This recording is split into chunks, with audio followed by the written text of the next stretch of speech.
Hello everyone and welcome back to the Belgian Beer Brothers channel. Cedric here again with a brand new brew review. Now never mind the hat, I opened the window so it's cold in here. Anywho, today we'll be looking into another beer inspired by history because we are gonna talk about the Lefort Sour Oaked by Omer Vander Ghinste. Now of course we already talked about Omer Vander Ghinste before in Brewery Breakdown 11, to which I'll link up here. But I'd like to point out the namesake of this beer right from the beginning. Now we've already established that names are rather important within the Vander Ghinste brewery and within the family, but so are family ties, and that's how the range of Lefort beers got their names. Now it's not a long story, but I do have to take you back in time, and quite a bit. In 1845, Felix Verschuren founded a brewery near Het Plein in Kortrijk. Now these days Het Plein is a park, but back then it was home to Kortrijk's city brewery and malting Lefort. And Lefort is French for the strong one, but also for the fortress or the stronghold, and so it referred to the citadel of Kortrijk that used to be located nearby. But why did Omer Vander Ghinste name a range of beers in Belgium after a long-lost city brewery from Kortrijk? Well, Felix Verschuren, of course, got married, had children, had grandchildren, and one of those was his daughter's daughter, Marguerite van Damme.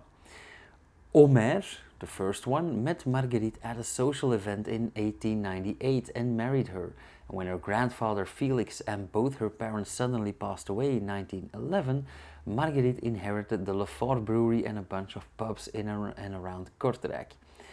They soon decided to move the brewing activities to Omer's brewery in Belgium and repurposed the buildings in Kortrijk. Now, in 2013, so let's say about 100 years after these events, the by then 5th generation Omer, Gerry Vander Ghinste, helped his father in developing a modern day classic triple, and they decide to honor it with the name Lefort. Of course, the name isn't the only thing linking this beer to the old brewery, because for the label they chose to depict the old brewery building. I'll put some images up here. Now this particular Lefort, the Sour Oaked, is a limited edition wood-aged blend that came out in January or February of 2021, and therefore the building was replaced by a classic oak barrel. They started out with the classic Lefort, an award-winning 10% ABV strong dark ale with hints of caramel, fruits and chocolate, not to be confused with the Lefort triple. The other part of the blend is Vander Ghinste's very first beer, a classic sour foeder beer, or what some there call a Lambic, that underwent a spontaneous fermentation and is aged in oak foeders for 18 months. It has an ABV of around 5.5%.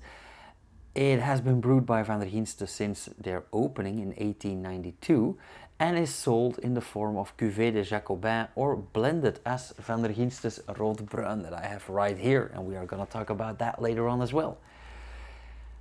Now, after aging and blending, the result is a hopefully well-balanced Lefort Sour Oaked with an ABV of 9% and a limited bottle run of 19,000 75 centiliter bottles with re-fermentation in the bottle as well. So I had this bottle since 2021, I aged it in the cellar, and I really want to open it badly. So rounding things up, we technically have a mixed fermentation blend of strong dark ale and lambic, or a dark sour ale, brewed with dark malted barley and some wheat, with fermentation in the bottle, and yeah, we're gonna have to find out what that gives. Now, beautiful bottle here. When I saw this on the shelves, I actually thought this was a printed bottle, but don't be fooled. It is a label. It is just a very thin label. Of course, a nice sales pitch. Now, one thing that I found on the label and not on the website or not on any website is that this beer contains, well, like I said, malted barley and wheat, but it also says nuts. Now, I have no idea where nuts come in. Does this mean, is this like an allergy warning, might contain nuts or traces of nuts, or did they actually use nuts in the brewing process, I have no idea. They actually never said anything about it. Of course, I do have a beautiful triple Lefort glass, but this is the glass that they use for most of the Lefort beers.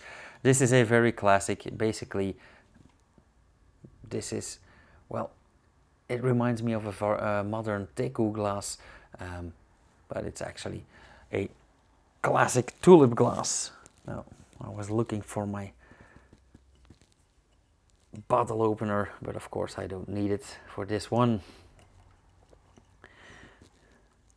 And one of those details on this bottle is that they say Sour Oaked Lefort on this wooden barrel here, but established 1854. But Omer Vander Ghinste, the brewery, or at least the original name, was only established in 1892. So even in this label, they took into account the opening date of the Lefort Brewery. Now, I said that I aged this beer. I actually treated this like a Lambic and not like a sour ale.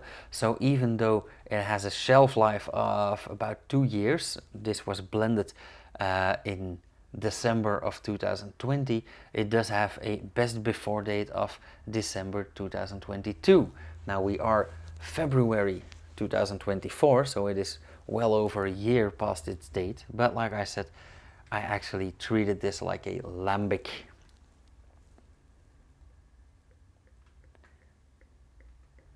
And I would be more than surprised if it has gone off.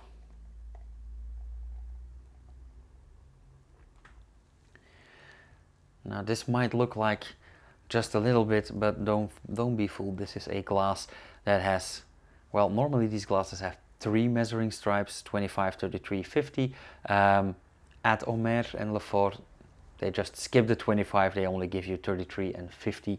Actually, I'm lying, they actually give you smaller glasses for the 25.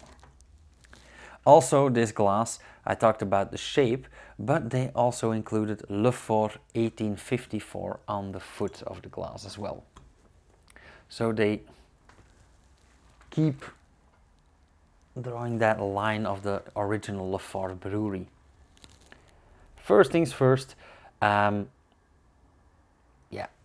I would call this a dark ale indeed, a sour, dark sour, whatever you want to call it, but it does have that nice ruby red shine in there.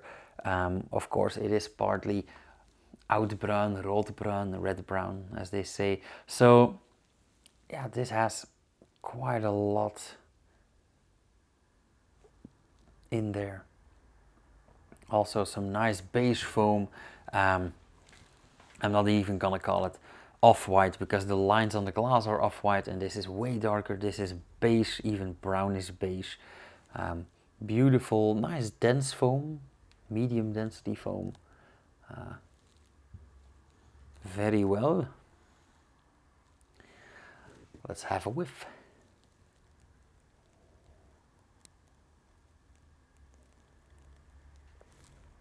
A lot of carbon dioxide, so we can see that the re-fermentation did its work, but apart from the CO2, a very pleasant smell, a very complex fragrance as well, a very complex palate, because I do get that bit of sour like in an old an oudbruin or a lambic, but I also get some brown sugar, I get some vanilla, I get some raisins, some dried fruits.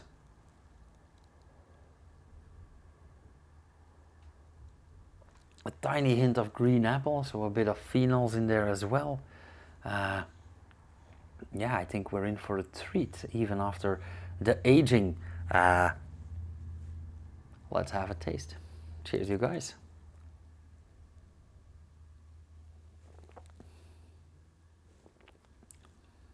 Oh my. This is a a bit drier and way more sour than I expected, because I haven't had the pleasure of tasting this beer before, but I have read some reviews, and a lot of people, like the Lambic Stumpers, were saying that they wanted a bit more outspoken, even the dryness and the sourness on both sides. But in fact, I think that aging it for another year and a half really did this beer well, because this is quite dry. This is rather sour, and I'm getting we got like vinegar and citric acid, and there's a whole spectrum between that. I would say this is somewhere in the middle, so I'm getting some green apples, fresh sour green apples here. I'm getting a bit of lemon, lime, some citrusy acids or acidity.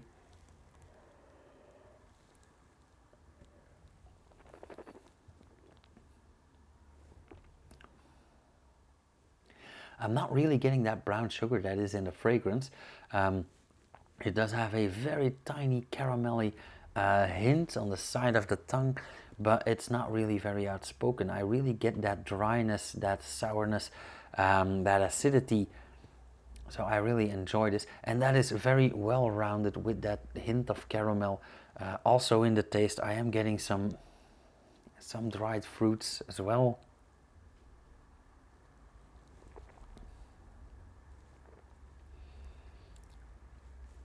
But this actually comes across as a less sweet or a drier version of an Oud Bruin, which is also a style that I absolutely love and adore. So, wow, yeah, absolutely love this.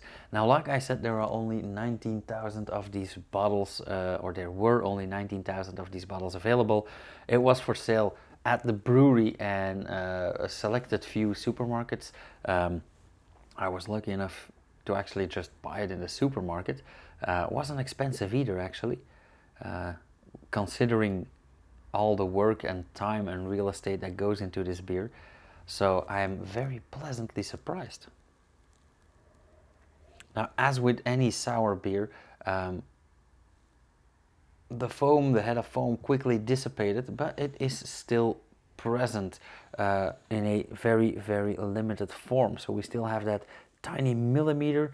Now, don't be fooled by the 3-4 millimeters under the edge here, because it comes up and it sticks to the edge. But on the surface of the beer, yeah, we have less than a millimeter, and it's not even entirely covered. But of course, that is normal in sour beers.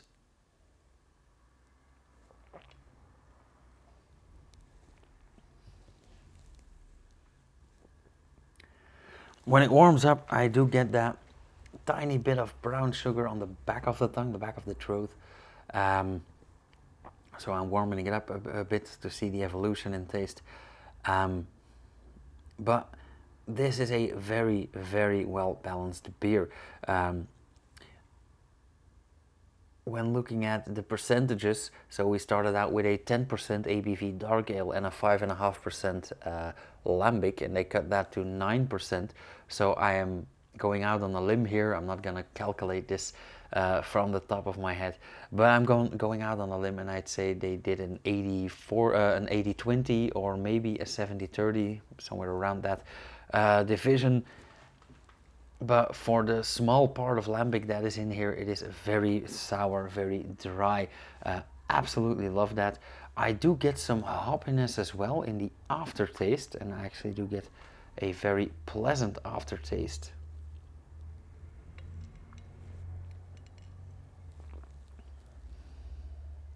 Because actually in the aftertaste, that sharp acidity lies down, and what's left is a very well-rounded, full, sour a taste with some dried fruits in there, so some raisins, some dates, and I do get some nutty flavors, so I'm still in doubt whether they actually added nuts or that was just a warning, or I have no idea. But I do know that I really enjoy this beer. So yeah, let's go to the verdict. I think I'm gonna give this a 3.75 or a 4, somewhere around that region. because, yeah, lovely color, nice foam, beautiful scent, fragrance palette, great complexity. Also, one thing that I haven't mentioned is that the mouthfeel is spot on.